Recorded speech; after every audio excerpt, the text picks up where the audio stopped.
छेनिदावशे गेलरराती दिवस शरीर साजे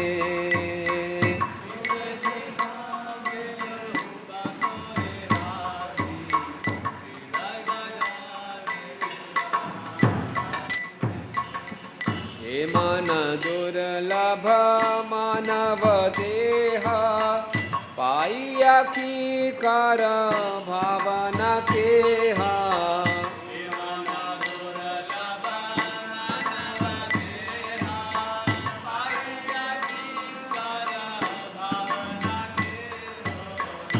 बिना बाजिले यशोदा सूत चरम में पड़ी बेलाजे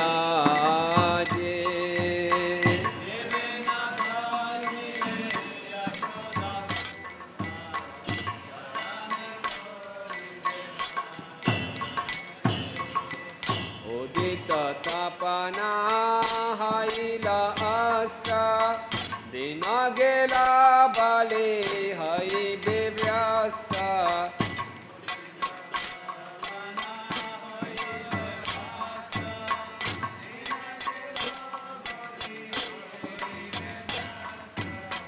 तबे के ना एबा अलस हई ना भजरे दयराजे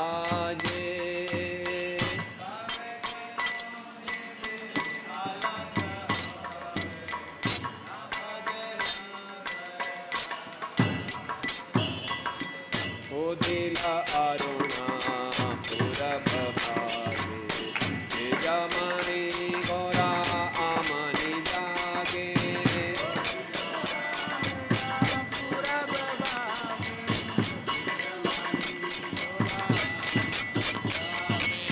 भगत सामु लैया जाते लीला नगर काजे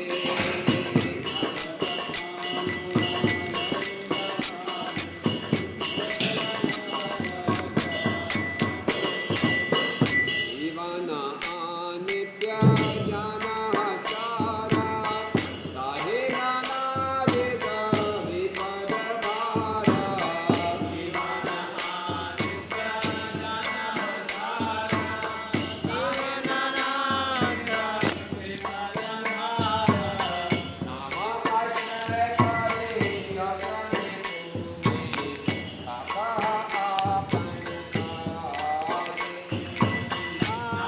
आश्रय करे अपन तुम्ही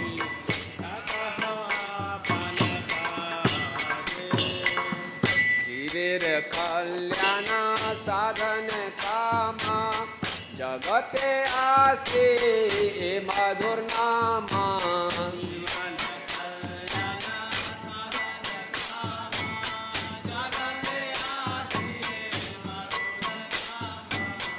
अविद्या के में तपन रूपे हृदय गगन विराजे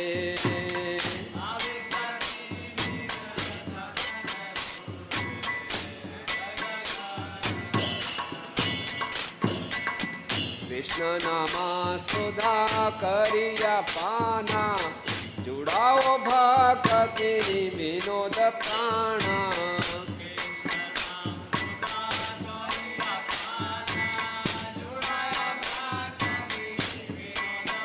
नाम बिना किछो नाही पार चौथा भुवन माजे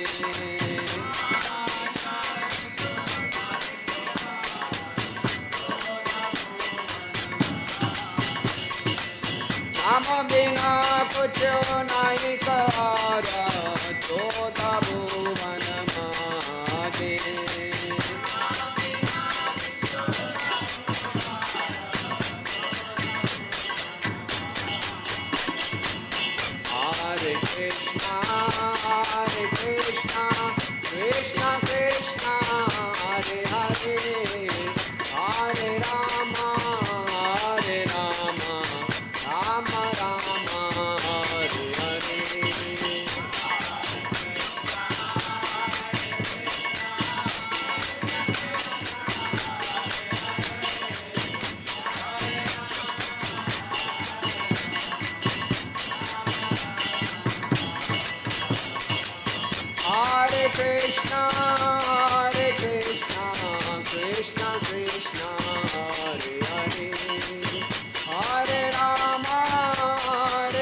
Krishna Hare Hare Hare Ram Ram Ram Hare Hare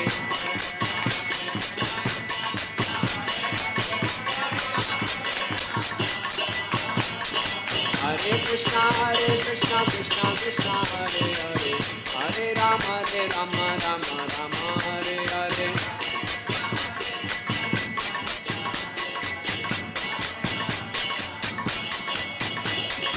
Hare Krishna Krishna Krishna Hare Hare Hare Ram Ram Ram Hare Hare Hare Krishna Krishna Krishna Hare Hare Hare Rama Hare Rama Hare Hare Hare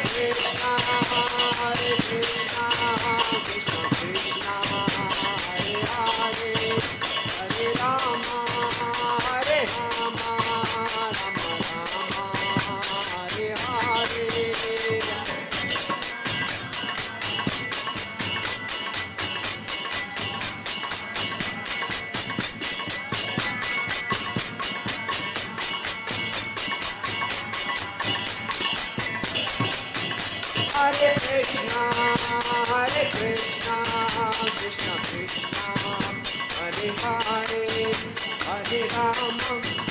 Hare Rama Rama Rama Hare Hare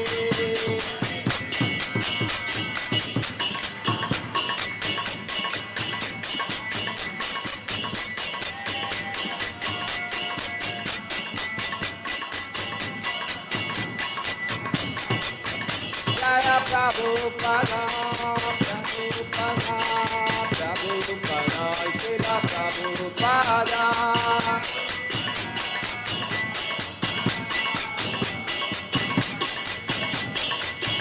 Nitai Gaur Hari Bol Hari Bol Hari Bol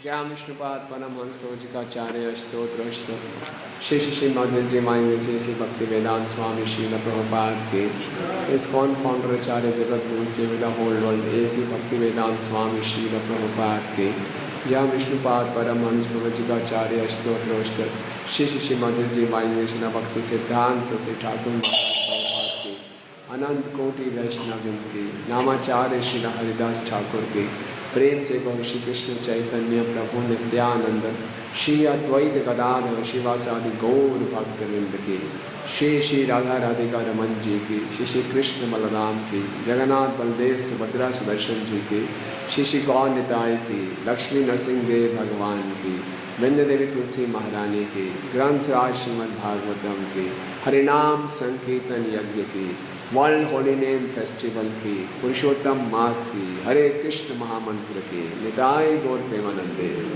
all glories to the assembled devotees, all glories to the assembled devotees, all glories to the assembled devotees, all glories to Shishi Guru and Gauranga, all glories to Srila Prabhupada ki jai. Om Namo Bhagavate Vasudevaya.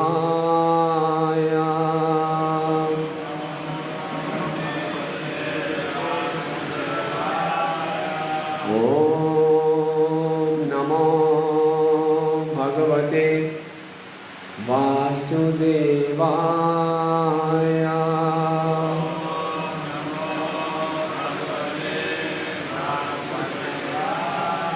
Om Namo Bhagavate Vasudevaya.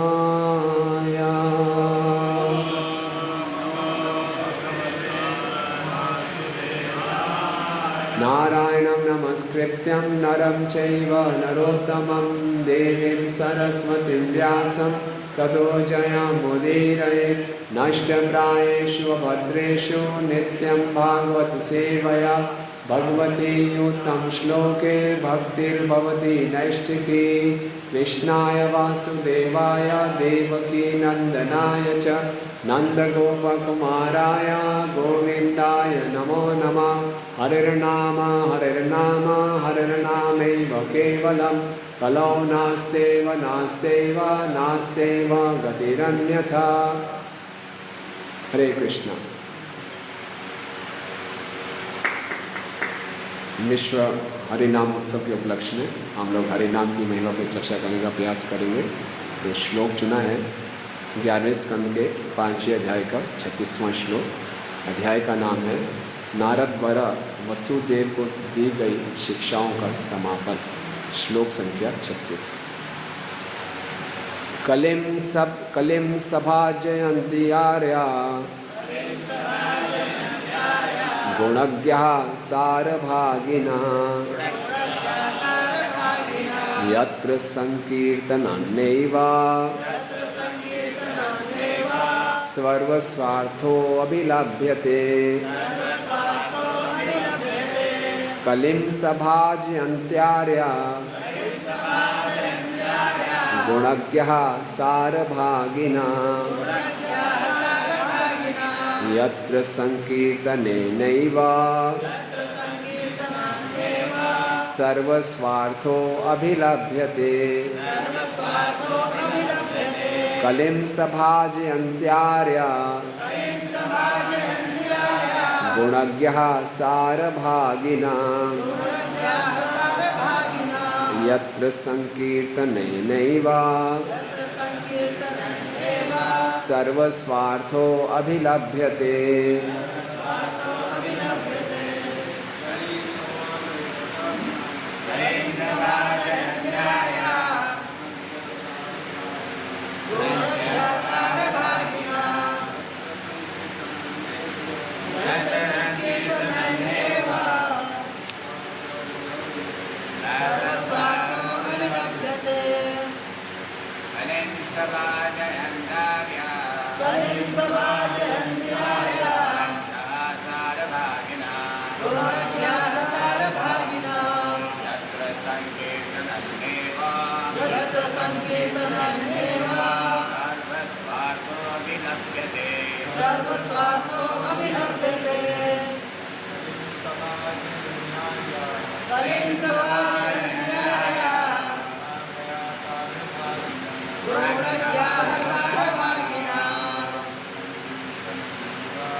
बोले बोले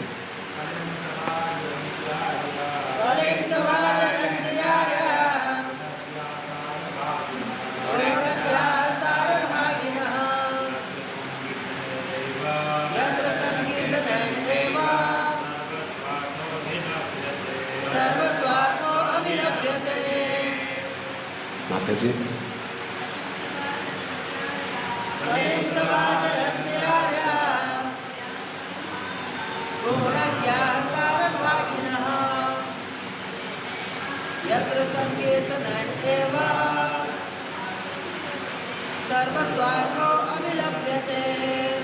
धन्यवाद। शब्दार्थ अनुवाद एवं तात्पर्य श्रील प्रभुपाद जी के शिष्यों के द्वारा। श्रील प्रभुपाद की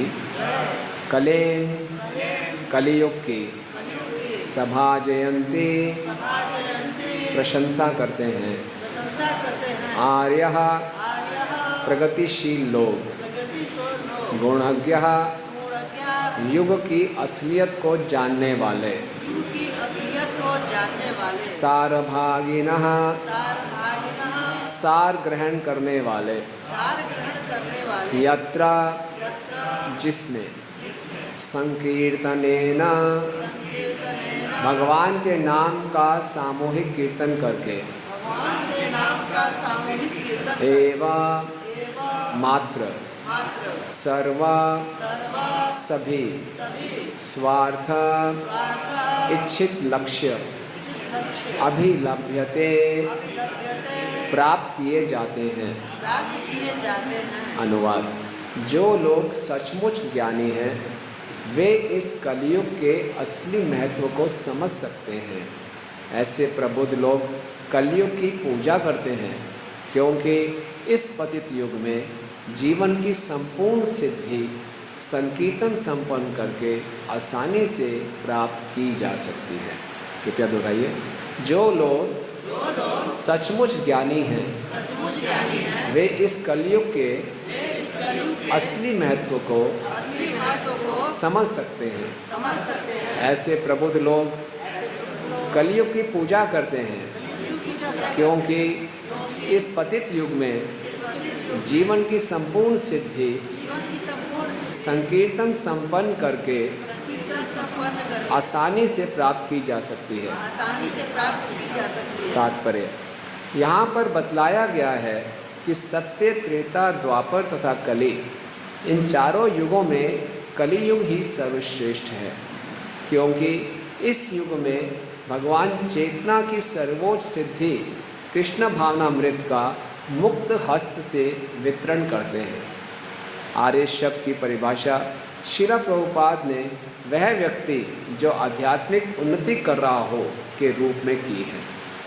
प्रबुद्ध व्यक्ति का स्वभाव जीवन के सार की खोज करना है। उदाहरण था, भौतिक शरीर का सार शरीर ना होकर शरीर के भीतर स्थिर आत्मा है।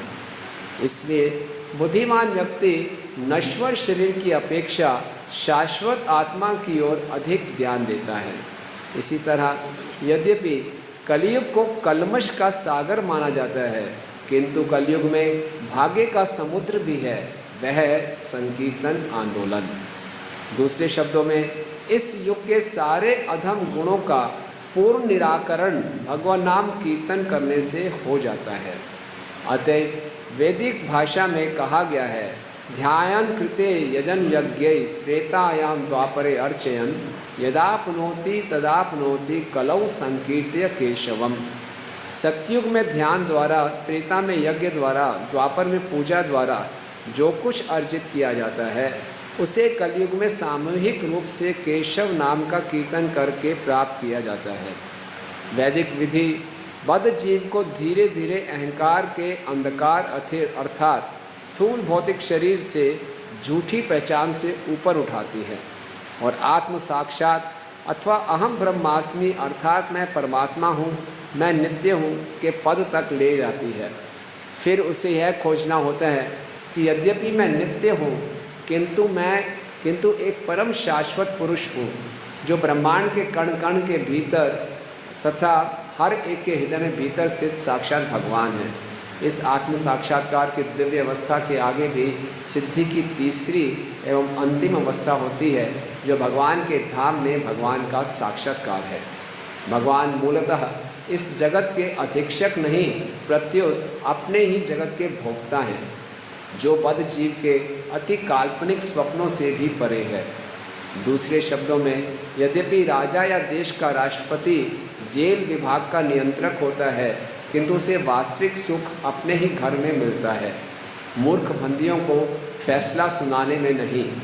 इसी तरह भगवान भौतिक सृष्टि का संचालन करने हेतु देवताओं को नियुक्त करते हैं और स्वयं अपने दिव्य धाम में दिव्य आनंद सागर में मग्न रहते हैं। इस तरह भगवान के ही धाम में उनका साक्षात्कार करना इस भौतिक जगत रूपी कारागार के सृष्टा के रूप में भगवान को समझना अधिक श्रेष्ठ है। भगवान का यह साक्षात्कार इस समझ से प्राप्त होता है कि आध्यात्मिक आकाश में असंख्य वैकुंठ लोक हैं और इनमें हर एक में नारायण का अंश विशेष अपने उन असंख्य भक्तों के साथ निवास करता है जो उस विशेष रूप के साथ जुड़े रहते हैं। आध्यात्मिक आकाश का केंद्रीय एवं मुख्य लोक कृष्ण लोक कहलाता है और यहाँ पर भगवान अपने परम एवं आदि गोविंद रूप को प्रकट करते हैं। गोविंदम आदि पुरुषम तमहम भजामि द्वारा ब्रह्मा ने इसकी पुष्टि की। ब्रह्मा ने ब्रह्म संहिता 5:1 में यह भी कहा, ईश्वर परमा कृष्ण सच्चिदानंद विग्रह अनादिरादिर गोविंद सर्व कारण कारणम। इस तरह कृष्ण प्रेम तथा आध्यात्मिक आकाश में कृष्ण लोक के भीतर प्रवेश पाना कहीं भी किसी भी काल में संपूर्ण सृष्टि में जीवन की सर्वोच्च तथा भव्य स्थिति है। यह पूर्णतः कलयुग में मात्र भगवान नाम कीर्तन करने से उपलब्ध है। अतः हर विवेकशील पुरुष, स्त्री या बालक को चैतन्य महाप्रभु द्वारा प्रदत्त सुअवसर को गंभीरतापूर्वक समझना चाहिए और इस कीर्तन को अपनाना चाहिए। केवल अभागे तथा अनुदार व्यक्ति ही इस दिव्य अवसर की उपेक्षा करेंगे। ओम अज्ञानतिमिरन्धस्य ज्ञानाञ्जनशलाकया चक्षुरुन्मिलितं येन तस्मै श्रीगुरुवे नमः। श्रीचैतन्यमनोभीष्टं स्थापितं येन भूतले स्वयं रूप कदा मह्यं ददाति स्वपदान्तिकं। वन्देऽहं श्रीगुरु श्रीयुतपदकमलं श्रीगुरून् वैष्णवांश्च श्रीरूपं साग्रजातं सहगण रघुनाथान्वितं तं सजीवं साद्वैतं सावधूतं परिजनसहितं कृष्णचैतन्यदेवं श्रीराधा कृष्णपादान् सहगण ललिता श्रीविशाखान्वितांश्च। हे कृष्णा करुणा सिंधु दीनबंधु जगत्पते गोपेश गोपिकाकांत राधाकांत नमस्तुते। तप्त कांचन गौरांगी राधे वृंदावनेश्वरी वृषभानुसुते देवी प्रणमामि हरिप्रिये। वाञ्छाकल्पतरुभ्यश्च कृपा सिन्धुभयेव च पतितानां पावनेभ्यो वैष्णवेभ्यो नमो नमः। जय श्री कृष्ण चैतन्य प्रभु नित्यानंद श्री अद्वैत गदाधर शिवासादि गौर भक्त वृंद। हरे कृष्णा कृष्णा कृष्णा हरे हरे हरे राम राम राम हरे हरे। नमः विष्णुपादाय कृष्ण पृष्ठाय भूतले श्रीमते भक्ति वेदांत स्वामी निधि नामिने। नमस्ते सारस्वते देवे गौरवाणी प्रचारिणे निर्विशेष शून्यवादी पाश्चात्य देश तारिणे।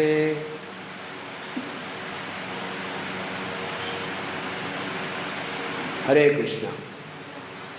तो आप सब भक्तों का हार्दिक स्वागत है और बहुत अच्छा लग रहा है। लगभग कितने महीनों के बाद यहाँ पे आप सबके लाइव दर्शन हो रहे हैं। अक्सर दर्शन होते हैं तो जूम पे छोटी सी खिड़की में होते हैं विंडो में। सो प्रार्थना करते हैं कि हमारा मिलन और से और पूरे विश्व की स्थिति ठीक हो और पूरे विश्व की स्थिति ठीक हो सके। कलयुग में इसका एकमात्र उपाय है संकीर्तन।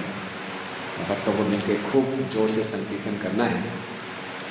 और पुरुषोत्तम मास भी चल रहा है और वर्ल्ड होली नेम फेस्टिवल भी चल रहा है। तो हमें बहुत सुंदर अवसर प्राप्त हो रहा है कि हम हरि नाम की महिमा को ज़्यादा से ज़्यादा समझें, इसका गुणगान करें, ताकि हमारा हरि नाम के प्रति आकर्षण और रुचि उत्पन्न हो सके। तो पूरी भागवतम में हरि नाम की महिमा अलग अलग श्लोकों में बताई गई है। श्रीमद् भागवतम का पूरा सार ही नाम संकीर्तन है। नाम संकीर्तनम यस्य सर्व पाप प्रणशनम प्रणामे तुम शमनम तम नमामि हरि परम।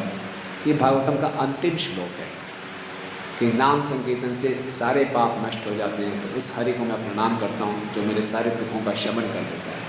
ये यहाँ पे कंक्लूजन है श्रीमद् भागवतम का। और भागवतम को बताया गया है सभी वेदांत सूत्रों का पका हुआ फल है, उस पर स्वाभाविक टीका है।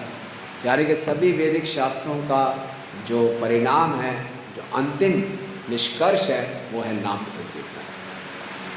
तो ये कितना हमारा सौभाग्य है कि श्रीला प्रभुपाद जी की असीम कृपा से हमें नाम संकीर्तन करने का हमें अवसर प्राप्त हो रहा है। ये छोटी बात नहीं है। कई बारी चीज़ें हमें मिल जाती हैं तो हम उसकी वैल्यू नहीं समझते, हम तो प्रतिदिन करते हैं। लेकिन बार बार भागवतम को पढ़ने से, चर्चा करने से हमें मालूम चलेगा कि हमें कितना सुंदर उपहार हमारे पास है। और इस उपहार को हम बनाए रखें, ये हमारे हाथ से ना निकल जाए और इसका और किश्त मिले और उपहार मिले, ये मनुष्य जीवन की लालसा होनी चाहिए। तो उसी में ये श्लोक बहुत सुंदर है जिसमें कलयुग का गुणगान किया गया है। श्लोक है कलिम सभाज्यंत्यार्या गुण अज्ञा सार भागिना यत्र संकीर्तना नैव सर्वस्वार्थो अभिलभ्यते। कलिम 4 प्रकार के युग हैं, सतयुग, त्रेता युग, द्वापर युग, कलयुग। अब किसी भी एक साधारण व्यक्ति से पूछोगे इन चारों युगों में कौन सा युग श्रेष्ठ है, क्या उत्तर मिलेगा? सतयुग। क्यों?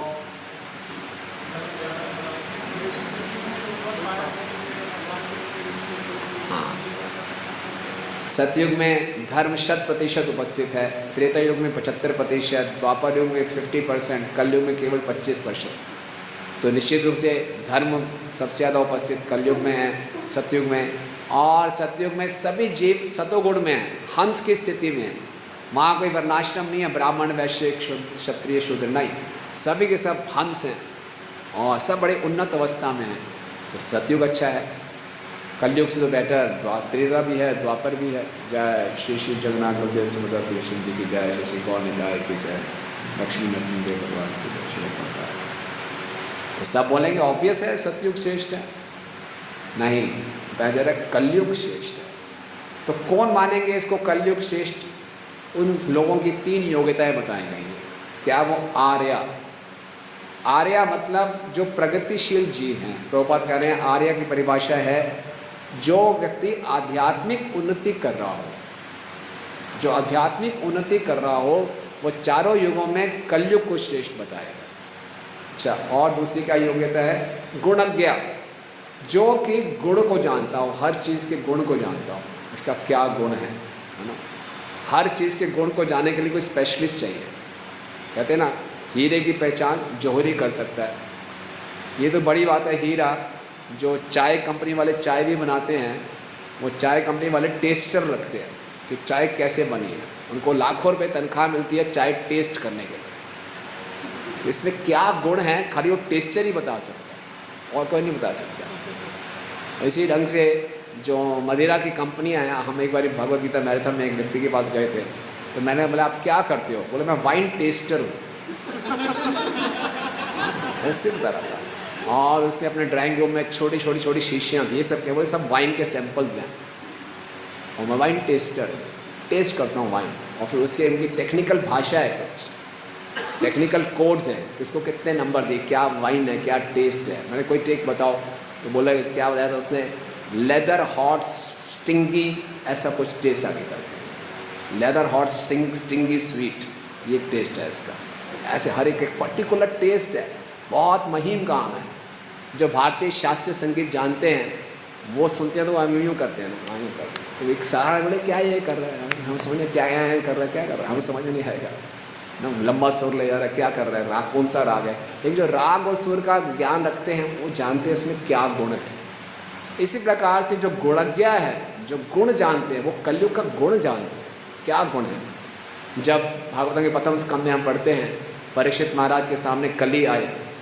वो कली एक बहुत ही शुद्र राजा बन के गाय और बैल की हत्या कर रहे थे। तो परीक्षित महाराज ने तुरंत तलवार निकाल ली और उनकी हत्या करने लगे। तो उस कली ने फिर परीक्षित महाराज की शरण ली।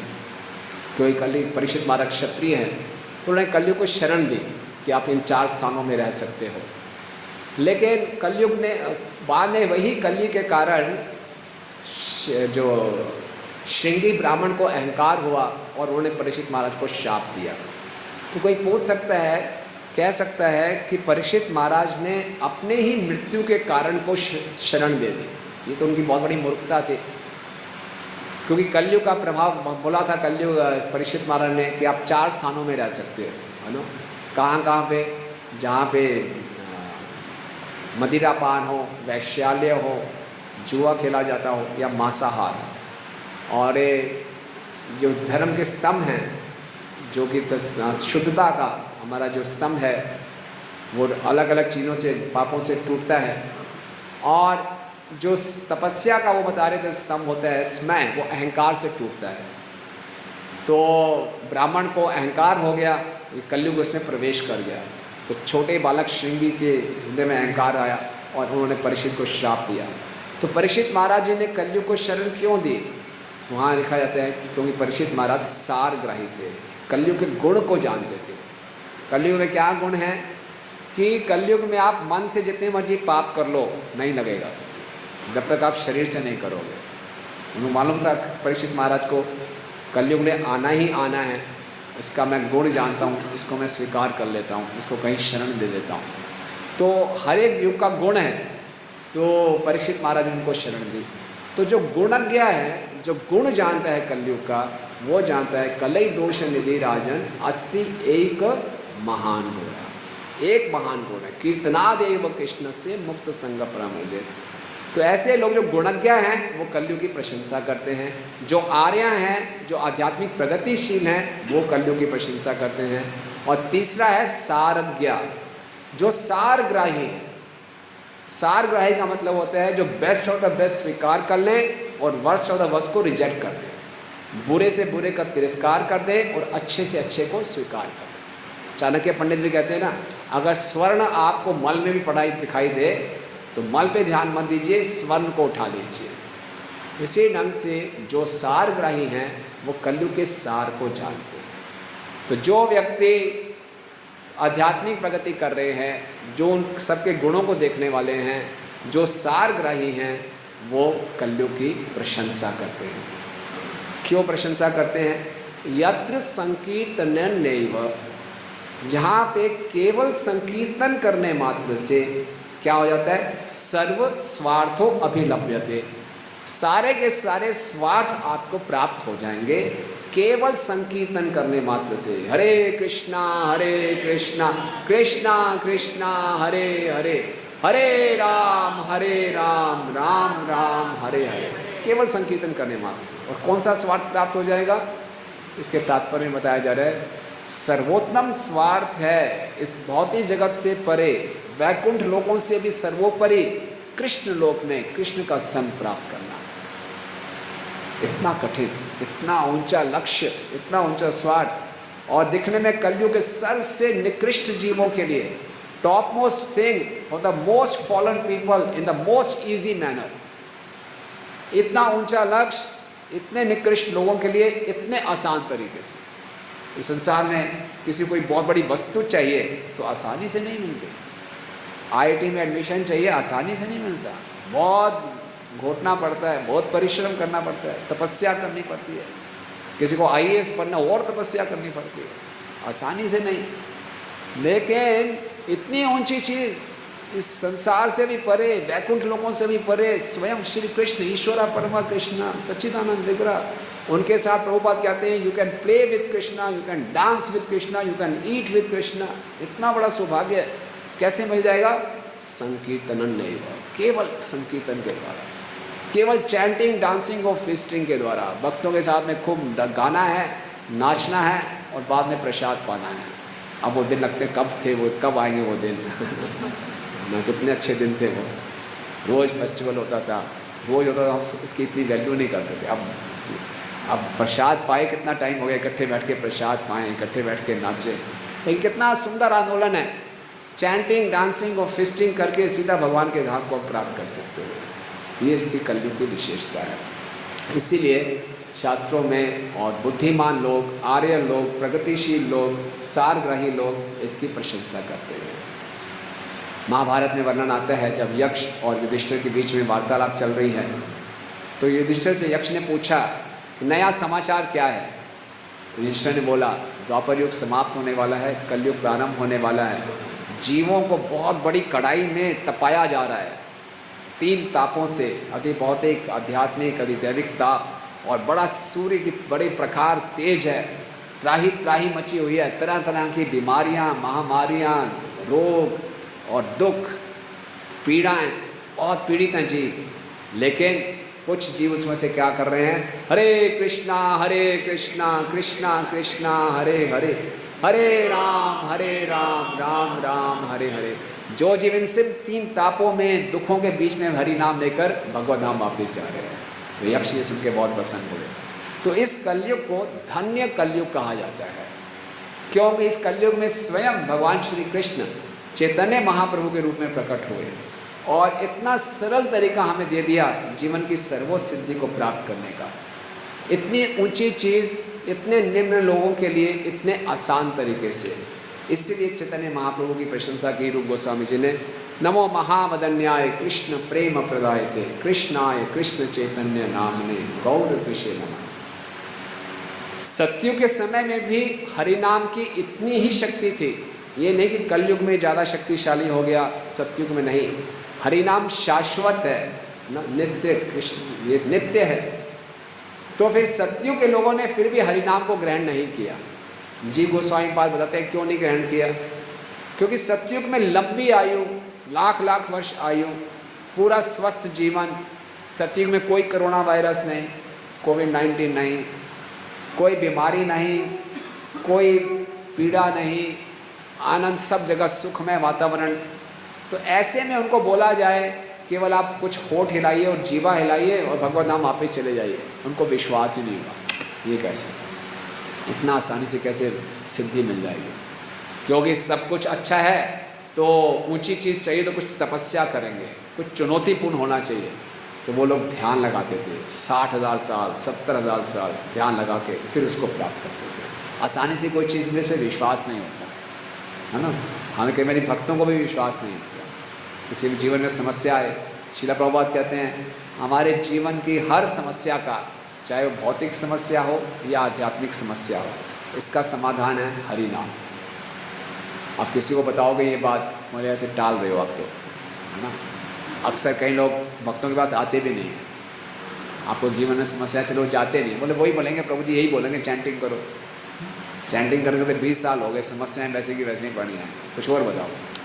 तो जाते हैं किसी ज्योतिष के पास, कर्मकांडी के पास, देखता है तो बोलते हैं ऐसा करो, अमावस्या की काली रात को काली दाल लो, काले कुत्ते को खिलाओ, और ऐसे खिलाना कोई पीछे मुड़ के भी ना देखना, है ना। काली रात को काली दाल को काले कुत्ते को खिलाओगे तो धीरे धीरे शनि कम हो जाएगा, समस्या दूर हो जाएगी। इतनी कॉम्प्लिकेटेड चीज़ बताई तो उस पर ध्यान जाता है, तो चैलेंजिंग है, ये करना पड़ेगा। हरे नाम लो, हरे कृष्ण, तो रोज ही करते हैं, तो विश्वास नहीं होता। इसी ढंग से सत्य के लोगों को विश्वास नहीं हुआ इतनी आसानी से भगवान मिल जाएंगे, नहीं, कुछ तपस्या करेंगे। तो इसीलिए कलयुग में जीव हमेशा असहाय अवस्था में है।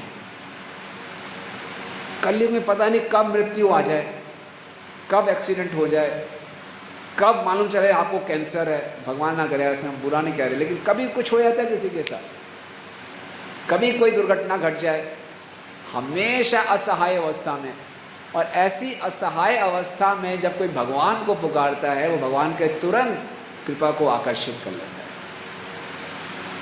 और जो कंफर्टेबल है वो कैसे भगवान को हृदय से पुकार सकता है ना। कुंती महारानी ये तो कहते हैं, जन ऐश्वर्य शुद्ध शिवदी एदामान मदा पुमान ना एक अर्हार्थ विदातों में त्वाम अकिंचन गोचर।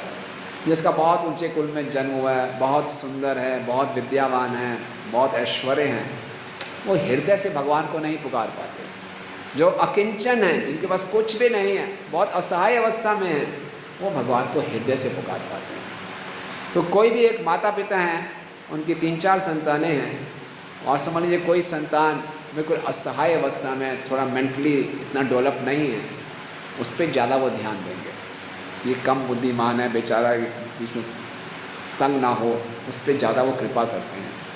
तो कलयुग का ऐसा वातावरण है कि हम हमेशा असहाय अवस्था में रहते हैं। सत्युग का ऐसा वातावरण नहीं था, तो हमेशा असहाय वातावरण में रहते हैं। ये हमारे लिए बहुत सहायक है भगवान की शरण लेने के लिए।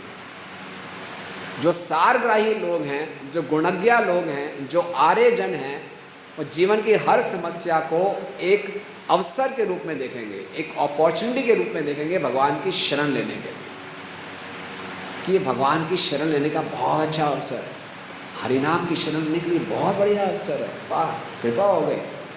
और जो गुणज्ञा नहीं है, सारग्राही नहीं है, वो सोचेगा क्या फ़ायदा हुआ हरिनाम लेने का, अभी भी कष्ट आ रहे हैं मेरे जीवन में, है ना। मंत्र बदलता हूँ, गुरु बदलता हूँ, संस्था बदलता हूँ, कहीं और जाता हूँ, मुझे जीवन में सुख चाहिए। लेकिन जो जानकार है, आर्य व्यक्ति है, प्रगतिशील है, वो जानता है कलयुग का ये गुण है कि हमें असहाय बनाने के लिए, ताकि हम बड़ी आसानी से संकीर्तन की शरण लें और भगवान के धाम वापस जाएं। ये बात बहुत समझने की है, गहरी बात है। जब हरिदास ठाकुर जी को पकड़ के लाया गया जेल में डालने के लिए, तो पहले से ही बहुत से हिंदू राजा जमींदार जेल में बंद थे। उनको मालूम चला परमहंस हरिदास ठाकुर उनके साथ रहेंगे, तो बड़ी उनको खुशी हुई। और जैसे हरिदास ठाकुर प्रवेश कर रहे थे, सब अपने स्थान से खड़े हो गए, झुक के उनको प्रणाम करने लगे, बड़े प्रसन्न थे और ऐसा कह रहे थे आप हमें आशीर्वाद दीजिए। हरिदास ठाकुर समझ गए मुझसे आशीर्वाद चाहते हैं। हरिदास ठाकुर ने कहा जिस स्थिति में हो वैसे ही रहो। बड़े परेशान हो गए सब, ये आप कैसा आशीर्वाद दे रहे हैं, हम जेल में ही रहें। हरिदास ठाकुर फिर मुस्कुराए, मैं ये नहीं कह रहा जेल में रहो, आप जेल से बाहर भी निकल जाओ, लेकिन जो इस समय आपकी मानसिक स्थिति है, आप जेल के अंदर बंद हो, बहुत असहाय अवस्था में हो, बाहर निकल के भी ऐसे असहाय ही रहना, इसको मत भूलना। क्योंकि हमारा जो मिथ्या अहंकार है वो हमें भरोसा दिलाता है कि मैं करता हूँ, सब कुछ मेरा भाग्य मेरे हाथ में है, मैं कुछ भी प्राप्त कर सकता हूँ, तो हमें भगवान की आवश्यकता महसूस नहीं होती। तो कलयुग का वातावरण हमें असहाय बना देता है ताकि हम रो रो कर भगवान को पुकार सकें और भगवान की कृपा को आकर्षित कर सकें। तो ये कलयुग का विशेष गुण है, इसको समझना है। और इस संकीर्तन में इतनी शक्ति है, बताया जा रहा है कि जो सार ग्राही हैं केवल सार को ग्रहण करते हैं। जैसे कि शरीर का सार क्या बताया गया, आत्मा। तो जो बुद्धिमान व्यक्ति होगा वो आत्मा की आवश्यकता पे ज़्यादा ध्यान देगा, शरीर की आवश्यकता पे इतना ध्यान नहीं देगा। तो शरीर तो दोषों का सागर है, रोगों का सागर है, लेकिन जो आत्मा है वो सच्चिदानंद है। तो सारग्राही व्यक्ति आत्मा को पकड़ेगा, आत्मा की आवश्यकता है कृष्ण का प्रेम, बस। और ये हरे कृष्ण महामंत्र मुझे योग्यता देता है प्रेम करने की भी और प्रेम पाने की भी। तो जो सहायक है प्रेम करने और प्रेम पाने के लिए, उसको मैं पकड़ूंगा। और शरीर तो दोषों का सागर है ही है, रोग ही रोग हैं, परेशानियां ही परेशानियां हैं। इसको जितना भी ठीक करने का प्रयास करूंगा ये ऐसे ही रहेगा, है ना। और जो असली भक्त है वो दूसरे भक्त को भी देखेगा तो यही देखेगा वो आध्यात्मिक उन्नति कितनी कर रहा है, भक्ति कैसे कर रहा है। ये नहीं देखेगा उसका ऐसा है, ये दुर्गुण है, ये दुर्गुण है, वो दुर्गुण है। बहुत दुर्गुण दिखाई देंगे, कल ही तो दोषों का ही सागर है, दोष तो बहुत दिख जाएंगे। दोष देखने के लिए किसी को बुद्धिमान नहीं होना, लेकिन दोषों के सागर में गुण को देखने के लिए गुणज्ञ सारग्राही आर्य होगा, वही देखेगा। तो सामान्य व्यक्ति तो दोष ही देखेगा। दोष देखेंगे तो बनेंगे भारग्राही, गुण देखेंगे तो बनेंगे सारग्राही। चॉइस हमारे पास है। भारग्राही मतलब अपने पर बोझा डाल लिया। अगर आप खुद बताइए अपने अनुभव से, अगर किसी व्यक्ति के आप केवल दोषों को देखते हैं, आपका माइंड संतुष्ट होता है कि बड़ा परेशान हो जाता है?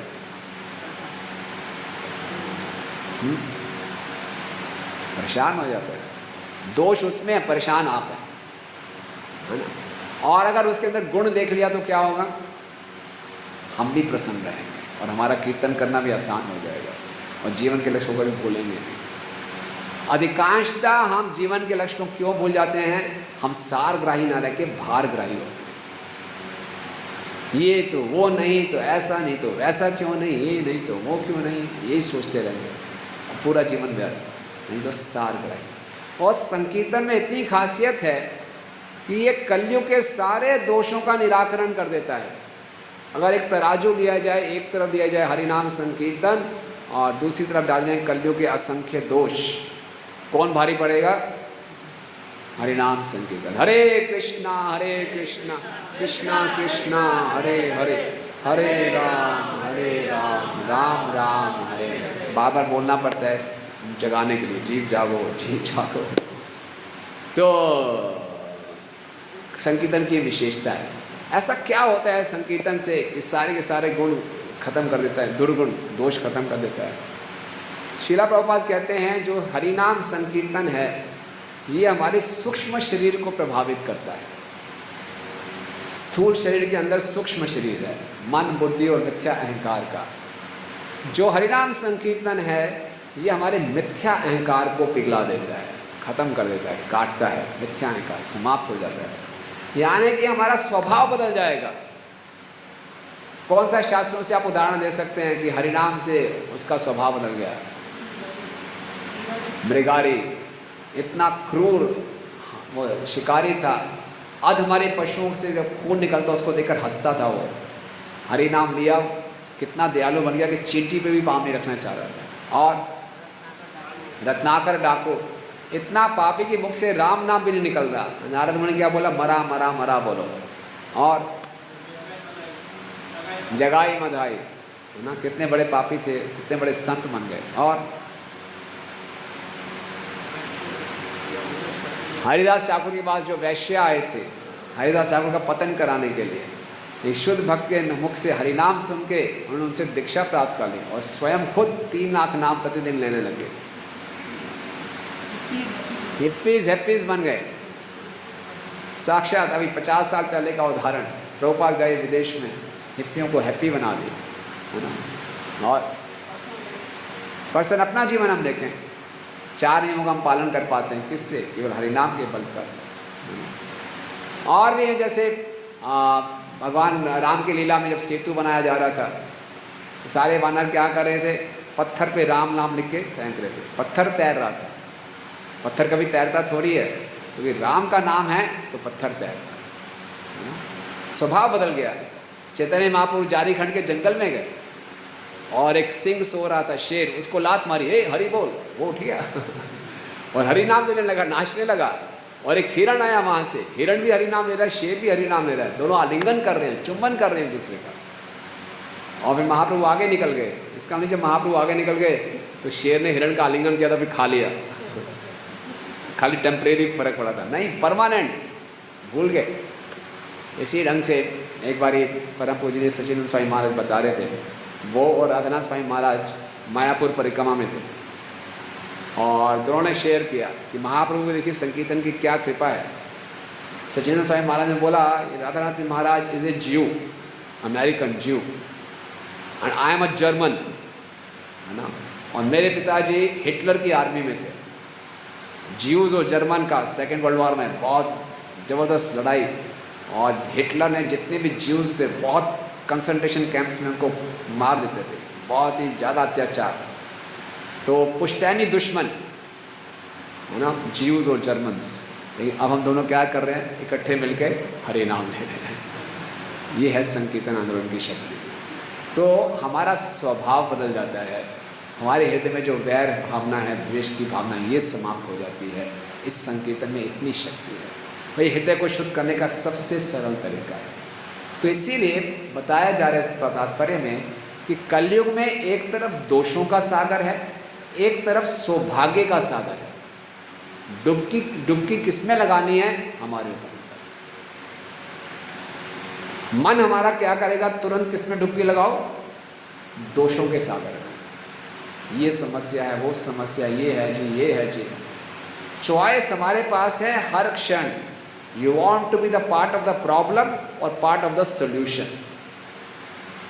आप समस्या का हिस्सा बनना चाहते हो कि समाधान का हिस्सा बनना चाहते हो? चॉइस हमारे पास है। चाहे हम घर में हैं, ऑफिस में हैं, भक्तों के बीच में हैं, समस्या आएंगी। कोई हर व्यक्ति दोषों से भरा पड़ा है, तो चॉइस हमारे पास है। कैसी दृष्टि रखनी है? समस्या के सागर में डुबकी लगानी है कि समाधान के सागर में डुबकी लगानी है? समाधान के सागर में डुबकी लगाएंगे तो सीधा भगवत धाम जाएंगे। समस्याओं के सागर में डुबकी जाएंगे, मैं यहाँ पे आया हूँ सब कुछ ठीक कर दूँगा, है ना, मैं ये होते हुए देख नहीं सकता, मैं सब कुछ ठीक कर दूँगा, है ना, इनकलाब लाऊंगा मैं। लगे रहो आप, है ना। कुछ अगर आपने ठीक करना है तो अपनी चेतना को ठीक करो, और आपकी चेतना ठीक होगी तो दूसरों की चेतना भी ठीक कर पाओगे। हम पहले ही पुलिस का काम करना शुरू कर देते हैं, मैं सबको ठीक करने आया हूँ। पहले अपने आप को ठीक कर लें, पूरा जगत ठीक हो जाएगा। तो समाधान को पकड़ें, हरिनाम को पकड़ें, यही सार है। और ये बहुत दुर्लभ है, बहुत दुर्लभ है। और श्रील प्रभुपाद जी ने सिखाया। प्रभुपाद जी का पूरा विश्वास था हरिनाम के ऊपर। प्रभुपाद जी के गुरु भाई अकिंचन कृष्णदास बाबा जी महाराज, वो अपने एक दूसरे गुरु भाई से पूछते हैं जो कि सन्यासी थे। उनको भी भक्ति सिद्धांत स्वामी ठाकुर महाराज ने विदेश में भेजा था प्रचार के लिए। तो अकिंचन कृष्णदास बाबा जी ने उनसे पूछा, आप मुझे बताइए, आपको भी गुरु के आदेश हुए विदेश में जाके प्रचार करने के लिए, और भक्ति वेदांत स्वामी को भी आदेश मिले, आप दोनों विदेश में गए, आपको सफलता नहीं मिली, उनको सफलता मिली, क्यों? बेचारे सन्यासी परेशान हो गए, मुझे सफलता क्यों नहीं मिली? तो अकिंचन कृष्णदास बाबा जी ने उत्तर दिया, क्योंकि भक्ति वेदांत स्वामी को हरि नाम में पूरा विश्वास था, इसलिए उनको सफलता मिली। और वास्तव में श्रील प्रभुपाद जी को हरि नाम में पूरा विश्वास था। प्रभुपाद जी के पास कुछ भी नहीं था, केवल हरि नाम और गुरु की आज्ञा। और इसलिए टॉमसन स्क्वायर पार्क में गए और पूरा मूवमेंट शुरू कर दिया।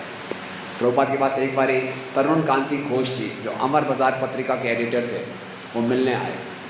तो मीटिंग में आने में थोड़ा लेट हो गए। प्रभुपाद ने पूछा, आप लेट क्यों हो गए?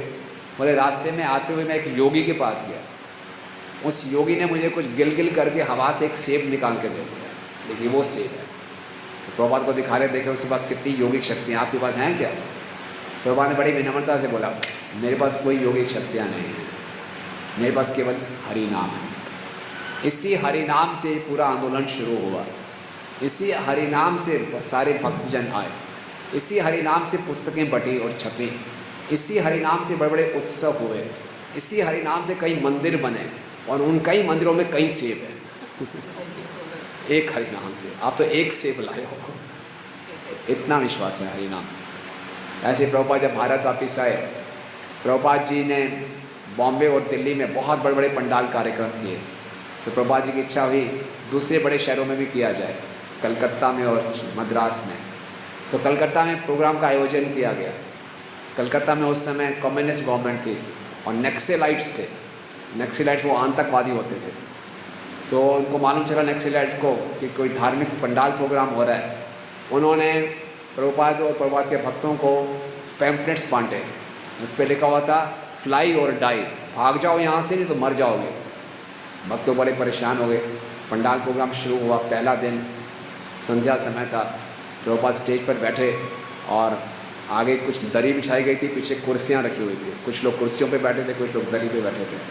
तभी नक्सलाइट्स आ गए और शोर मचाना शुरू कर दिया, ये भेदभाव बंद करो, अमीर लोगों को कुर्सी पे बिठाया जा रहा है, गरीबों को ज़मीन पे बिठाया जा रहा है, ये नहीं चलेगा। और लोगों को कुर्सी से उठा के कुर्सियाँ फेंकने लगे, शोर शराबा मचाने लगे। सारे विदेशी भक्त बड़े परेशान हो गए, क्या किया जाए, पुलिस कुछ नहीं कर रही, वहाँ खड़ी है। प्रभुपाद ने घबराए नहीं, प्रभुपाद व्यास आसन पे बैठे हैं। प्रभुपाद ने माइक पे बोलना शुरू कर दिया, गोविंदम आदि पुरुषम तमहम भजामि। आप सोचिए कितना विश्वास है हरि नाम के ऊपर। और ऐसा चमत्कार हुआ कि जब उन लोगों ने सुना प्रभुपाद की दिव्य वाणी, अपने आप वो शांत हो गए, भाग गए वहीं से। और उसके बाद पंडाल प्रोग्राम चला, प्रभुपाद ने बढ़िया लेक्चर दिया। तो ये कोई थ्योरी की बात नहीं, ये वास्तविकता है। हमें हरि नाम की केवल शरण ग्रहण करनी है ना। जैसे कि भक्तिनाथ ठाकुर भजन में बता रहे हैं कि नाम बिना किछुक नहीं, 14 त्रिभुवन बाजे। 14 लोकों में नाम से बढ़कर और कुछ नहीं है। जीवन अनित्य जाना हंसा, ये जीवन अनित्य है, ये जानो। वो भी विपदों से भरा हुआ, इसमें क्या कर सकते हो, केवल नाम ले सकते हो। तो विपदाएं आएंगी, उसमें हम घबरा जाते हैं, विपदाओं को कैसे टैकल करें। जो नीडफुल है वो करते रहें, लेकिन असली ध्यान किस पे देना है, हरे कृष्णा कृष्णा कृष्णा हरे हरे, हरे राम राम राम हरे हरे। यहाँ लिखा है जो इस सुंदर सुविधा का लाभ नहीं उठा पाता वो बहुत ही अभागा और अनुदार यानी कि मूर्ख व्यक्ति है। जो कलयुग में जन्म लेकर चैतन्य महाप्रभु के आंदोलन में आकर प्रभुपाद जी की शरण में आकर इसका पूरा लाभ नहीं उठा पा रहा, most unfortunate and foolish person. तो हमें ना तो फुलिश बनना है ना दुर्भाग्यशाली बनना है, हमें सौभाग्यशाली बनना है। सुमेधसा, इतना सुंदर हमारा सौभाग्य है, इसको बांटें और खूब अच्छे ढंग से हरिनाम में। तो हरिनाम संकीर्तन की हम सही ढंग से शरण ले सकें, इसका पूरा लाभ उठा सकें। समय हो गया लेकिन 5 मिनट लूँगा। मैंने इसके 5 S बनाए कि इसका हम ज़्यादा से लाभ कैसे उठा सकते हैं प्रैक्टिकल लेवल पे। तो पहला है कि हरिनाम संकीर्तन जब हम कर रहे हैं, भाग ले रहे हैं इसमें, प्रतिदिन जप करते हैं, कीर्तन करते हैं, तो पहला S है जो हम सुबह भी चर्चा कर रहे थे, संकल्प। संकल्प लेना बहुत आवश्यक है। कोई भी कार्य संकल्प के साथ किया जाए तो उसमें दृढ़ता आती है, डिटर्मिनेशन आती है, उसमें एक दिशा मिलती है। एक विद्यार्थी संकल्प लेता है कि मैंने एग्जामिनेशन में इतने घंटे पढ़ना है तैयारी के लिए, तो पढ़ाई करता है। हमने दीक्षा ली, हमने संकल्प लिया प्रतिदिन 16 माला का जप कम से कम करूँगा, 4 नियमों का पालन करूँगा। अगर सोचिए संकल्प नहीं लिया होता, गुरुजी बोलते कोशिश कर लेना, हाँ कोशिश करूँगा, 4 नियम का देखता हूँ, बेस्ट करूँगा, कितनी माला करोगे, देखता हूँ, हाँ देखो जितना कर सकते हो कर लो। ऐसी ढीली डाली बात होती। हमें से कितने लोग रोज़ 16 माला करते, कुछ भी हो जाए नहीं करते, आज ये है आज वो है, बहाने हो जाते। हमारे जीवन में जो मर्जी हो जाए, हमने दीक्षा ले रखी है भैया, ये तो करना ही करना है, संकल्प लिया हुआ है गुरु जी के सामने। इसीलिए इस संकीर्तन आंदोलन में हमें संकल्प लेना है।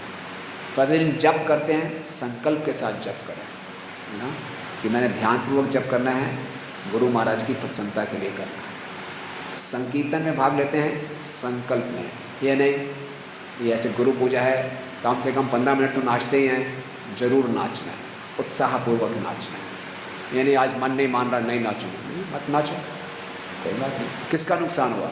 मेरा नुकसान हुआ। संकीर्तन का अवसर किसने खोया? मैंने खो दिया। अगले क्षण मृत्यु हो गई, संकीर्तन का अवसर खो दिया। संकल्प लेना बहुत आवश्यक। कुछ भी करें, कीर्तन में हम बैठते हैं तब तक बैठते हैं जब तक मेरे को एंटरटेन करता है, मुझे मनोरंजन हो रहा है। मनोरंजन समाप्त, चलो उठ के चलते हैं, कहीं और चलते हैं। आप संकल्प लीजिए। कई इतने भक्त हैं जो कीर्तन मेला होता है मायापुर में, मैं ऐसे भक्तों को जानता हूँ जो संकल्प लेते हैं कम से कम 6 घंटे कीर्तन में बैठूंगा, कम से कम 8 घंटे कीर्तन में बैठूंगा, अपनी क्षमता के अनुसार कम से कम 4 घंटे बैठूंगा, 2 घंटे बैठूंगा। पुरुषोत्तम मास आया, कई भक्तों ने संकल्प लिया ये तपस्या करेंगे। कार्तिक आएगा, संकल्प लेते हैं तभी कर पाते हैं, ना ले तो कुछ होगा नहीं। तो संकीर्तन आंदोलन में, संकीर्तन जब हम संकल्प लेते हैं तो उसको हम गंभीरता से लेते हैं। हरिदास ठाकुर का संकल्प था प्रतिदिन 192 माला करनी ही करनी है। अपने अंतिम अवस्था में जब गोविंद उनको प्रसाद देने आए तो उनसे उठा भी नहीं जा रहा था, तो उन्होंने जाके महाप्रभु को बताया हरिदास ठाकुर का स्वास्थ्य ठीक नहीं है। महाप्रभु आए और बोले अब आप व्रत हो गए, प्रतिदिन 192 माला करने की आवश्यकता नहीं है, आपने नाम की महिमा स्थापित कर दी है, क्या समस्या है आपको? उन्होंने ही बोला महाप्रभु पीठ में बहुत दर्द हो रही है, उठा नहीं जा रहा, क्या आपकी कृपया कुछ ठीक करो। नहीं, उन्होंने ये बोला क्या समस्या है? बोले समस्या ये है हरि नाम में मन नहीं लग रहा। तो महाप्रभु बहुत प्रसन्न हुए और इसकी कथा में कृष्णदास कविराज जी कहते हैं जो इस कथा का श्रवण करता है, इसकी चर्चा करता है, उसके हरि नाम में दृढ़ता बढ़ जाती है, डिटर्मिनेशन बढ़ जाती है कि इतनी अंतिम अवस्था में भी 192 माला मैं जरूर करूँगा। सनातन गोस्वामी वृद्ध अवस्था में भी प्रतिदिन गोवर्धन की परिक्रमा करते थे, बहुत बड़ी परिक्रमा, ये उन्हें 40 किलोमीटर कम से कम होते थे, करते ही करते थे। भगवान को आना पड़ा, भैया मत करो, ये ले लो शिला, इसकी परिक्रमा कर लेंगे। तो इस संकल्प में शक्ति है, संकल्प से हम भगवान की कृपा को आकर्षित करते हैं। हरिदास ठाकुर को 22 बाजारों में पीटा जा रहा है, उन्होंने बोले ठीक है बंद कर देता हूँ हरिनाम। नहीं, बोले खंड खंड देह है यदि जाए प्राण तबु आमे बदने ना छाड़ी हरि नाम। मेरे शरीर के आप टुकड़े टुकड़े कर देंगे तभी हर एक टुकड़े से क्या निकलेगा? हरि नाम निकलेगा। इसके इन संकल्प शक्ति को देखकर जब केजीबी के द्वारा भक्तों पे अत्याचार किया जा रहा था रशिया में, आप सॉल्टेड ब्रेड बुक्स पुस्तक में पढ़ेंगे, तो उन भक्तों को प्रेरणा कहाँ से मिली सारे अत्याचार सहने की और हरिनाम लेने की? जेल में भी हरिदास ठाकुर जी के उदाहरण से। हरिदास ठाकुर जी को तो 22 बाजार में पीटा जा रहा है, हमें तो एक ही जेल में पीटा जा रहा है, कोई बात नहीं, तब भी हम हरिनाम लेंगे। तो ये संकल्प हमारे जप में और संकीर्तन में बहुत हमें शक्ति प्रदान करता है। पहला एस। दूसरा एस है सेक्रीफाइस। ये जो संकीर्तन है ये एक यज्ञ है। यज्ञ का मतलब सेक्रीफाइस, कुछ त्यागना है। श्रील भक्तिसिद्धांत श्री ठाकुर महाराज कहते हैं कि हमारा ये जीवन, मनुष्य जीवन संकीर्तन यज्ञ की अग्नि में त्यागने, स्वाहा करने के लिए, अपना सर्वस्व हमें स्वाहा करना है संकीर्तन यज्ञ में। वैसे नहीं करेंगे, चिता में स्वाहा तो हो ही जाएगा। अब जितना बचा हुआ जीवन है, अपना तन मन धन जो भी योग्यता है, संकीर्तन। संकीर्तन का अर्थ है जारे देखो तारे कहो कृष्ण उपदेश, आमार आज्ञा गुरु होई तारे देश। ज़्यादा से ज़्यादा इसके प्रचार में हम सेक्रीफाइस करें, कंफर्ट जोन को सेक्रीफाइस करें। अपना जो कंफर्ट में हम रहते हैं, चाहे हम किसी भी आश्रम में, ब्रह्मचारी आश्रम में, गृहस्थ आश्रम में, जो मेरे को सुविधाजनक लगता है उतना ही करूँगा। नहीं, पता नहीं कब जीवन समाप्त हो जाए। सेक्रीफाइस, अपने मत को सेक्रीफाइस करें। संकीर्तन में भक्तों के बीच में आपस में क्लैश हो जाता है, मेरा मत पहले माना जाए, मेरा मत पहले माना जाए, आपस में मिलके फिर प्रेम नहीं रहता, संकीर्तन नहीं होता। यह क्या सेक्रीफाइस करना है? चलो मैं अपने मत को छोड़ता हूँ, मैं अपना मत सेक्रीफाइस करता हूँ, मूवमेंट आगे बढ़े। तो ये सेक्रीफाइस, तो हमें संकीर्तन का पूरा लाभ उठा पाएंगे। तीसरा एस है सर्विस, सेवा की भावना से संकीर्तन करना है। कई बार हम संकीर्तन करते हैं आनंद की बात, बढ़िया ट्यून गाई आपने, वाह, कौन गा रहा है? ये इतनी अच्छी ट्यून नहीं गाते, है ना। हम कीर्तन नहीं, हम संगीत पे ज़्यादा ध्यान देते हैं, जिसका संगीत अच्छा लगता है वो। और ख़ुद भी यही प्रैक्टिस करते हैं, बढ़िया से बढ़िया नए नए ट्यून सीखूं, मैं प्रभावित कर सकूं, एक बहुत बड़ा कीर्तनी बन सकूं। नहीं, कीर्तन का मतलब है कृष्ण का गुणगान। कीर्तन में सबसे पहली रिक्वायरमेंट है कृष्ण को से कनेक्ट करना। सनातन गोस्वामी पाद बृहद भागवतमृत में बताते हैं, जब हम भगवान की कथा का श्रवण करते हैं तो भगवान को हम हृदय में कैद कर लेते हैं। तो भगवान को हम बांधते हैं एक रेशम की डोरी के साथ। भगवान बड़े चंचल हैं, रेशम की डोरी तोड़ के कभी भी जा सकते हैं। जब हम भगवान का मनन करते हैं, स्मरण करते हैं, तो हम भगवान को बांधते हैं एक साधारण रस्सी के साथ, वो भी भगवान तोड़ सकते हैं। लेकिन जब हम भगवान का कीर्तन करते हैं तो हम भगवान को बांध देते हैं पक्की लोहे की चेन के साथ, यानी कि भगवान बन जाते हैं। तो जो हरे कृष्णा कृष्णा कृष्णा हरे हरे, हरे राम राम राम हरे, जो कीर्तन कर रहे हैं ये अपने इष्ट राधा कृष्ण की प्रसन्नता के लिए, गौर निताई की प्रशंसा के लिए। वो प्रसन्न हो गए, सब ठीक हो गया। चाहे हमारी मेलोडी इतनी स्वीट ना हो, इतना हमें गाना बजाना ना, लेकिन हृदय से हम बोलें उनकी प्रसन्नता के लिए। उसके बाद निश्चित रूप से भगवान की सेवा के लिए उत्तम से उत्तम संगीत, उत्तम से उत्तम सुर और ताल होना चाहिए, निश्चित रूप से वो एडिशनल है। लेकिन उसका बेसिक पहले जो है वो है भगवान के साथ संबंध रखना। भगवान के धाम में गोपियाँ भगवान को 33,000 रागों से संगीत सुनाती हैं। हमारे पास कोई ऐसा राग तो है नहीं कि 33,000 से बाहर का हो, तो नया राग क्या सुनाएंगे भगवान को? वो तो अपनी संतुष्टि के लिए नया राग चुनते हैं, ये बोर हो गए नई ट्यून लेता हूँ, चलो ये लो। हमें उसके लिए नई ट्यून ट्राई करना गलत नहीं है, लेकिन लक्ष्य नहीं भूलना चाहिए। लक्ष्य है कृष्ण को प्रसन्न करना। तो वो सर्विस स्पिरिट में प्रभुपाद कहते हैं, Chaitanya Mahaprabhu never enjoyed the Hari name, he always serve the Hari. Hari नाम की हमने सेवा करनी है, हरि नाम को भोगना नहीं है। हरि नाम को अपने काम में नहीं लगाना कि ये करूँ, मुझे आनंद दो, मेरे को पूजा लाभ प्रतिष्ठा दो, नहीं, हरि नाम की सेवा करनी है। तो हरि नाम की सेवा 3 तरीके बताए चैतन्य महाप्रभु ने सनातन गोस्वामी को। क्या? जीवे दया नामे रुचि वैष्णव सेवा, ए छाड़ नाही धर्म सुन सनातन। 3 तरीके हैं। जीवे दया, जब हम नए जीवों को बोलते हैं आप हरि नाम लीजिए, जैसे आजकल कैंपेन चल रहा है मेक अदर्स फॉर्चुनेट, ये जीवों पर दया है। किसी ने एक बार हरि नाम ले लिया, उसका आध्यात्मिक जीवन शुरू हो जाएगा। वैष्णव सेवा, जो जन हरि नाम ले रहे हैं उनकी सेवा करना, जो भक्तजन। और नामे रुचि, नाम को ध्यानपूर्वक लेना, भगवान की प्रसन्नता के लिए नामे रुचि। तो इन 3 तरीक़ों से हम हरि नाम की सेवा कर सकते हैं। तो इस सेवा की भावना में इस संकीर्तन यज्ञ में भाग लें। और चौथा है सेंस ऑफ अर्जेंसी, है ना। संकीर्तन आंदोलन एक सेंस ऑफ अर्जेंसी होनी चाहिए, कुछ ज़्यादा से ज़्यादा हमें लेना है।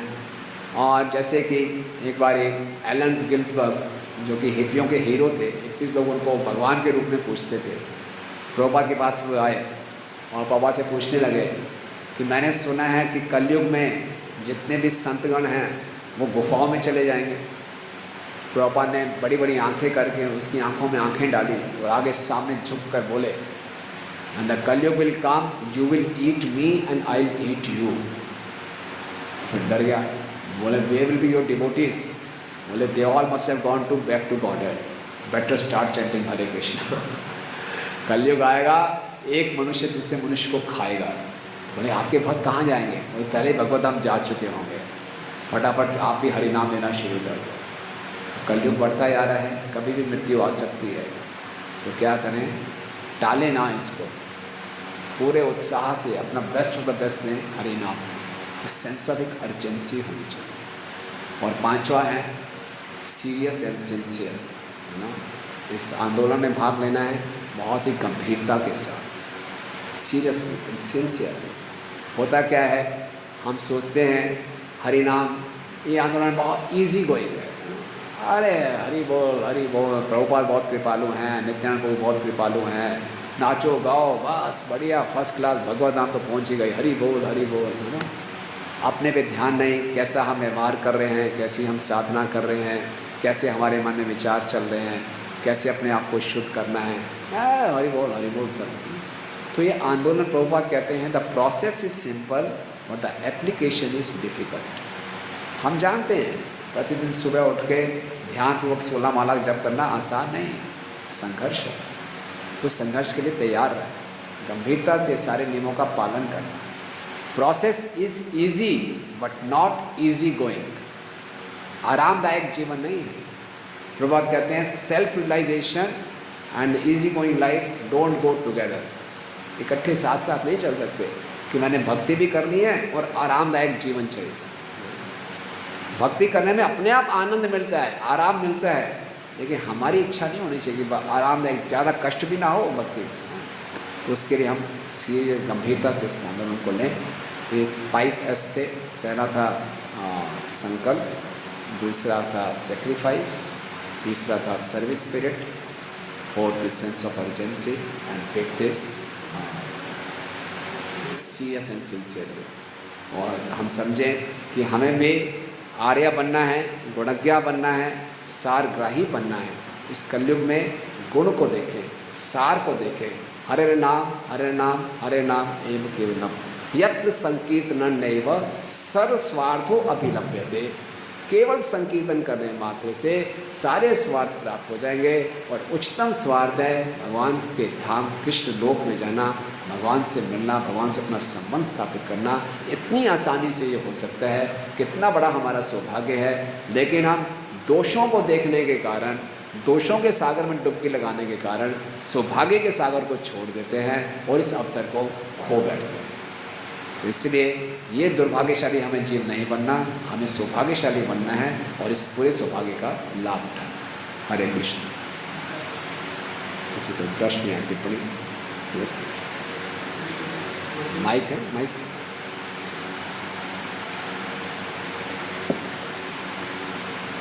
बोलिए। हम लिखिए।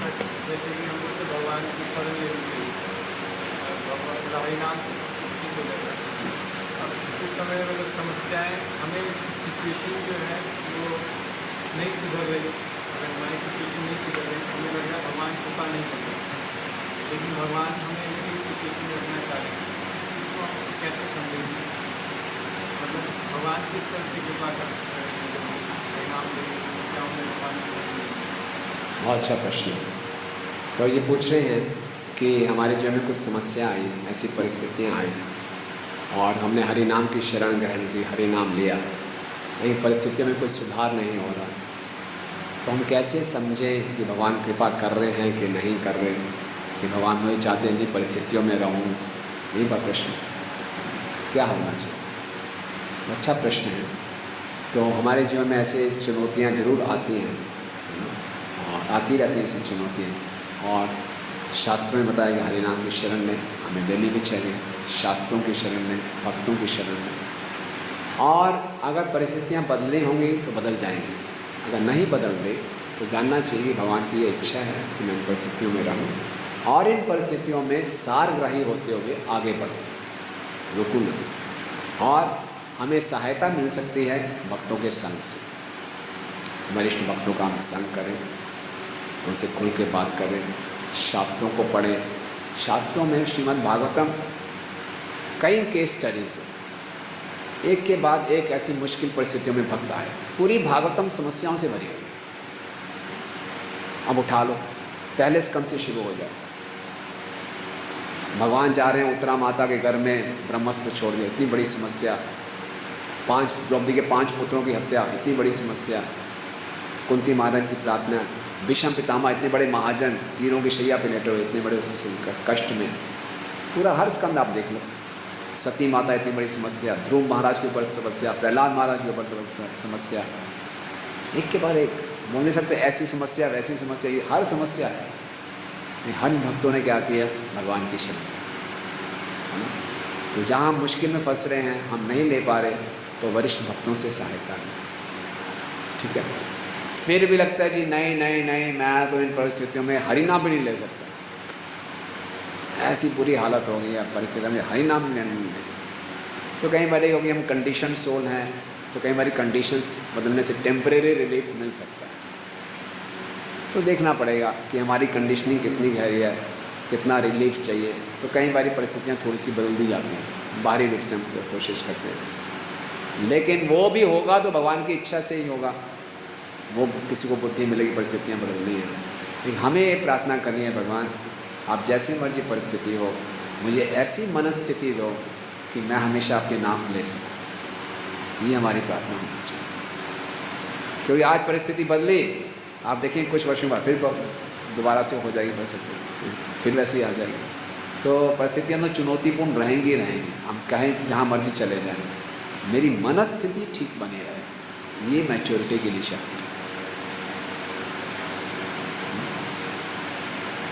और कुछ? यस।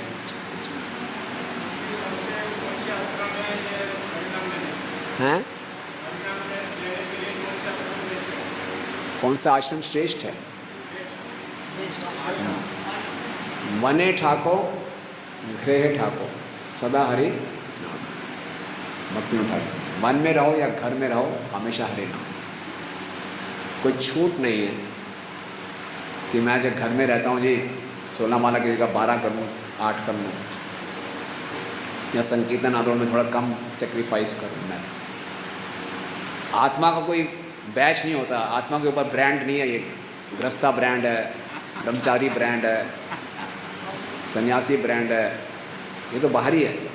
हम सब जीवात्मा, जीव स्वरूप है, कृष्ण नित्यदास। ये सबका एक ही काम है, हरि नाम की सेवा।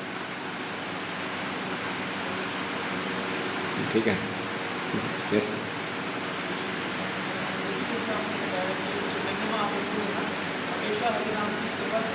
हाँ,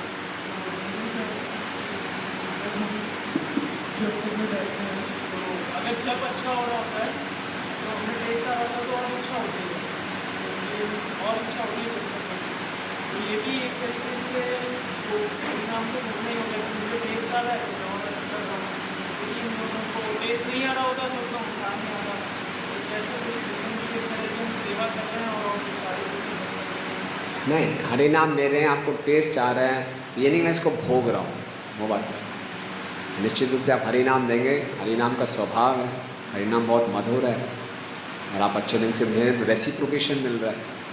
जब ऐसा रेसिप्रोकेशन मिलता है तो हमारा हृदय और कृतज्ञता से भर जाता है, हम भगवान को धन्यवाद देते हैं, और हरि नाम देने की इच्छा होती है, और कृपा पाने की इच्छा होती है। ये कोई भोगने का भाव नहीं है, इसमें कृतज्ञता है।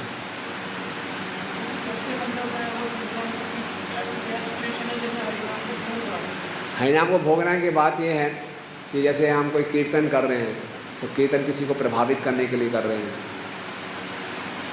अपने भोग के लिए, है ना। जब भी कर रहे हैं, जैसे हम शुरू में बोलते हैं लोगों को आप जब कीजिए टेंशन दूर हो जाएगा, शुरू में लोगों को ऐसे जोड़ते हैं। तो अपनी समस्याओं का टेंशन दूर करने के लिए जरूर जब करता हूँ, हरिनाम को अपनी सेवा में लगाता हूँ, ठीक है, उसको लाभ होता है, वो एक इच्छा के साथ हरि नाम की शरण ग्रहण की वो दिक्कत नहीं है, लेकिन हमें अंततः क्या करना है, हरि नाम की सेवा करना है।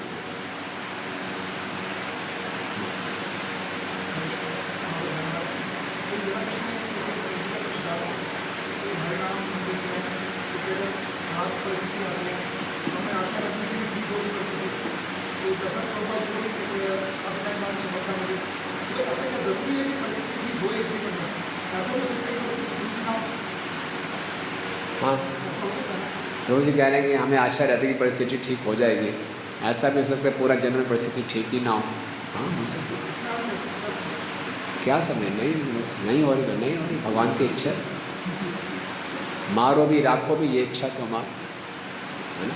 तो हमें यही प्रार्थना करनी है कि आप हमें क्या करो, मेरी मनस्थिति ठीक बने। कईयों का स्वास्थ्य खराब होता है तो पूरा जीवन ही स्वास्थ्य खराब होता है। जितने मर्जी डॉक्टर के पास चले जाओ, नहीं हो रही तो नहीं होगा। तो फिर उसको यही प्रार्थना करनी, चलो भगवान जैसा मर्जी स्वास्थ्य रहे, हरि नाम ना छूटे, भक्तों का संग ना छूटे। आगे जो है सो है, कहीं पता नहीं कौन कौन से पाप किए होंगे, उसका फल मिलता है। उसका शायद कम, उसका तो बहुत कम कर दिया, मैं तो बहुत डिजर्व करता था।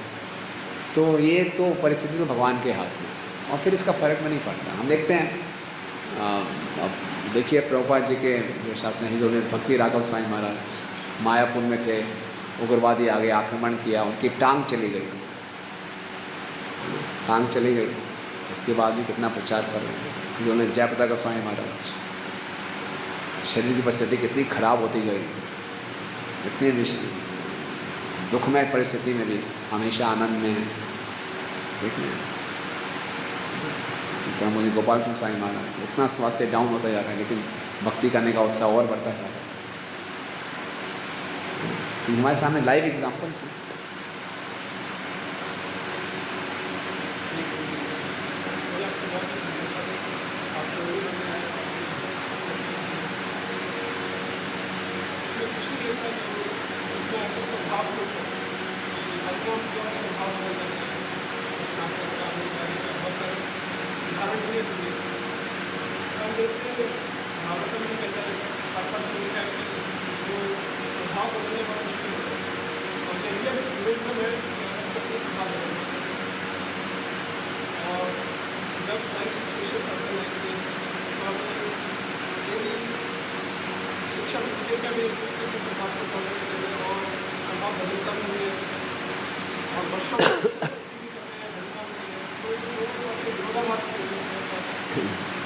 तो ये का प्रश्न है कि हमने चर्चा की कि संकीर्तन से, हरिनाम से हमारा स्वभाव बदल जाता है, और कई उदाहरण भी हमने चर्चा की मृगारी वगैरह के, ये अपने जीवन में देखते हैं।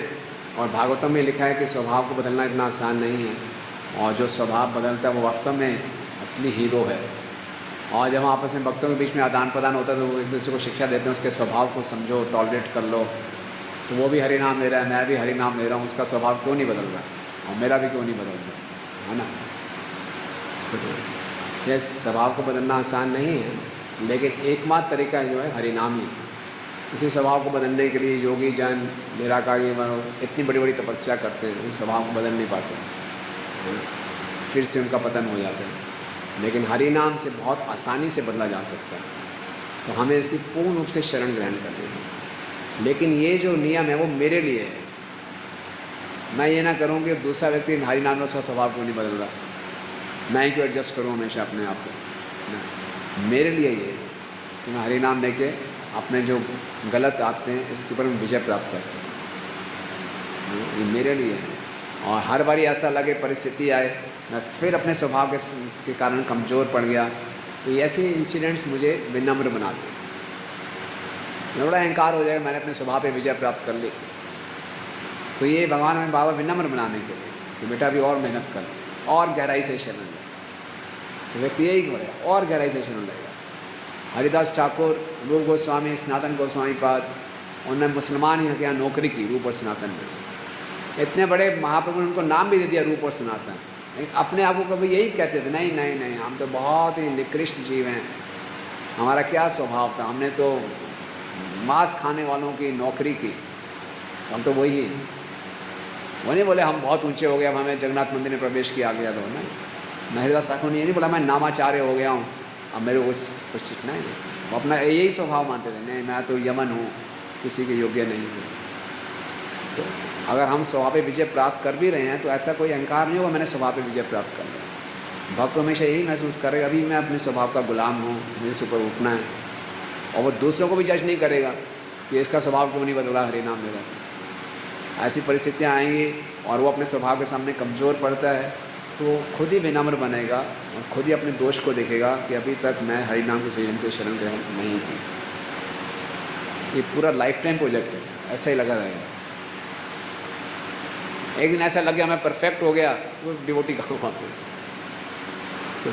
There is no limit to perfection.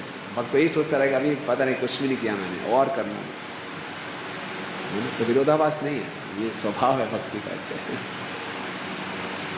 ठीक है, ओके, हाँ ऑनलाइन। माता जी इसलिए कि जब कोई समस्याएँ आती है तो हरिनाम ले लेते हैं, फिर उसके बाद फिर हरिनाम को छोड़ देते हैं, समस्याएं आती तो हरिनाम लेते हैं, समस्याएं खत्म हो जाती हैं हरिनाम को गुड बाय कर देते हैं। तो इसीलिए सबसे ज़्यादा महत्वपूर्ण है भक्तों का संग। हमेशा भक्तों के संग में रहेंगे तभी हरिनाम ले पाएंगे। अकेले में क्या होगा, ठीक है जी अपने समस्या होगी, काम हो गया, छुट्टी, तो अगली बार जब समस्या आएगी तो इतनी शक्ति नहीं होगी हरिनाम ले पाए, समस्या दोबारा जरूर आएगी। लेकिन भक्तों के संग में रहेंगे तो बड़ी आसानी से भी हरिनाम की शरण लेंगे। तो इसलिए रिस्क मत लें, हमेशा भक्तों के संग में रहें और हरिनाम लें। श्रील प्रभुपाद की, ग्रंथराज श्रीमद् भागवतम की, अनंत कोटि वैष्णव वृंद की, निताई गौर प्रेमानंदे।